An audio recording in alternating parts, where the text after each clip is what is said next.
نحمدہ ونصلی ونسلم علی رسولہ الکریم اما بعد۔ ذوالحجہ کے اس عشرے کا جو سب سے بڑا عمل ہے وہ قربانی ہے۔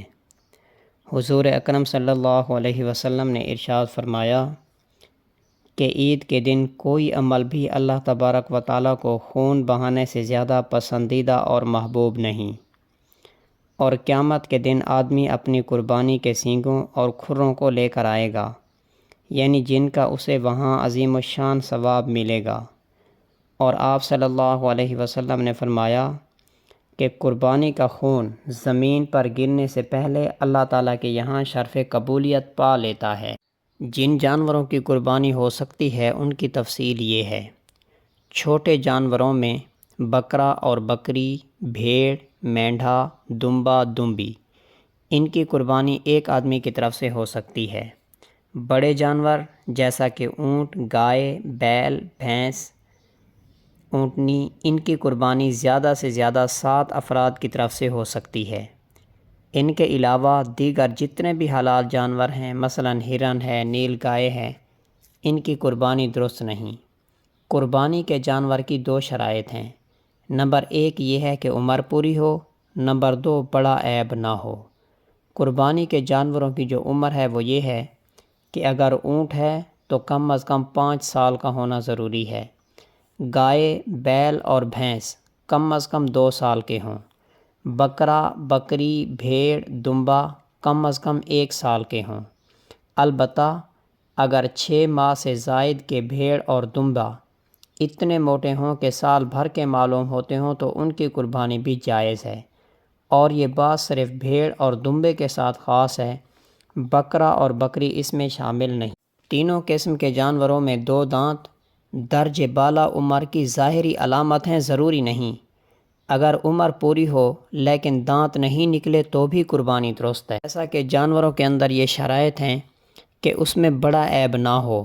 بڑا عیب ہونے کا مطلب یہ ہے کہ جیسے جانور کا 1 یا 2 سینگ جڑ سے اکھڑ گئے ہوں، یا وہ ایسا لنگڑا ہو جو چلتے وقت کسی ایک پاؤں سے بالکل سہارا بھی نہ لے سکتا ہو، کان پیدائشی طور پر بالکل نہ ہو، تہائی سے زیادہ کان یا دم کٹی ہوئی ہو، یا ایسا بیمار یا کمزور ہو کہ قربانی کی جگہ تک بھی نہ چل کر جا سکتا ہو، دانت بالکل نہ ہوں یا کم ہوں کہ گھاس چرنا ممکن نہ ہو، گائے میں 2 یا زیادہ تھن اور بکری میں 1 یا 2 تھن سوکھے ہوئے ہوں یا کٹے ہوئے ہوں، مکمل اندھا یا کانا جانور، یا جس کی آنکھ کی بینائی بالکل نہ ہو، ایسے جانوروں کی قربانی نہیں کر سکتے ہم۔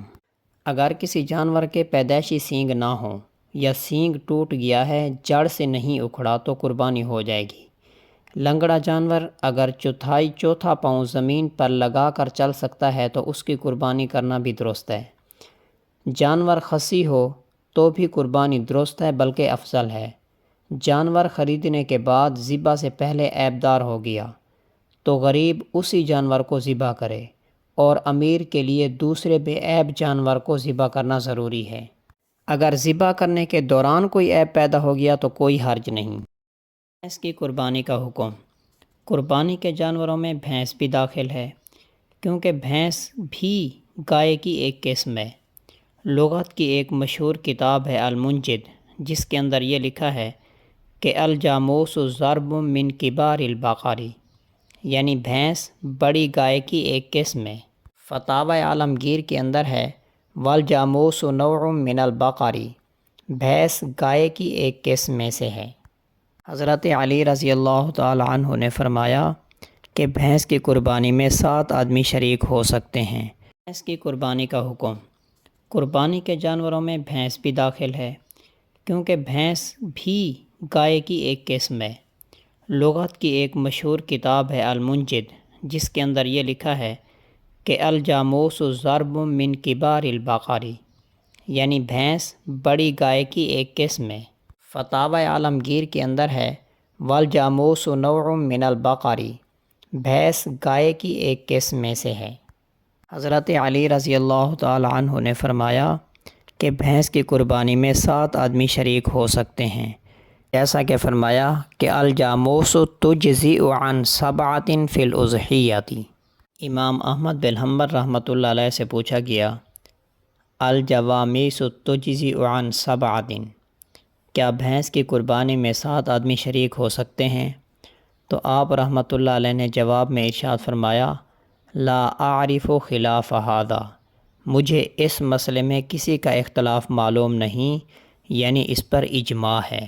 علامہ ابو بکر محمد بن ابراہیم لکھتے ہیں وَأَجْمَعُوا عَلَىٰ أَنَّ حُکْمَ الْجَوَامِيسِ حُکْمُ الْبَقَرِ، یعنی ائمہ حضرات کا اس بات پر اجماع ہے کہ بھینس کا حکم گائے والا ہے۔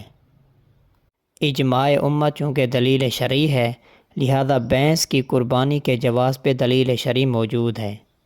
بھینسوں کی زکوٰۃ کا ذکر حدیث مبارک میں نہیں۔ فقہا نے جس طرح گائے پر قیاس کرتے ہوئے بھینس میں بھی زکوٰۃ کا حکم لگایا ہے، دونوں کا نصاب ایک قرار دیا ہے، اسی طرح قربانی کے مسئلے میں بھی گائے کو بھینس پر قیاس کرتے ہوئے قربانی کا حکم لگایا ہے۔ امام سفیان ثوری رحمۃ اللہ علیہ فرماتے ہیں تحسب الجوامیس مع البقر، یعنی بھینسوں کو گائے کے ساتھ شمار کیا جائے گا۔ امام مالک بن انس مدنی رحمۃ اللہ علیہ فرماتے ہیں انما ہی بقرۃ کلھا، یہ بھینس گائے ہی ہے، یعنی گائے کے حکم۔ ایک اور مقام پر فرماتے ہیں الجوامیس والبقر سواء، یعنی گائے اور بھینس برابر ہیں۔ تو ان ساری باتوں سے معلوم ہوتا ہے کہ بھینس کی قربانی کرنا بالاتفاق صحیح اور جائز ہے۔